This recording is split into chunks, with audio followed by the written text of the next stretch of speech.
Kadang kita lupa bahwa kita semua hanyalah penduduk bumi yang sedang belajar pelan-pelan.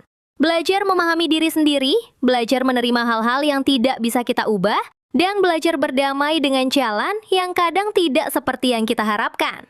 Setiap hari kita menambah satu hal baru, walau kecil, entah itu keberanian, kesabaran, atau sekedar kemampuan untuk bangun lagi setelah kemarin terasa berat. Ada hari ketika kita kuat, ada hari ketika kita jatuh, dan itu tidak menjadikan kita kurang. Itu hanya menunjukkan bahwa kita manusia, makhluk yang tumbuh dari luka, dari tawa, dari perjalanan yang tidak selalu lurus.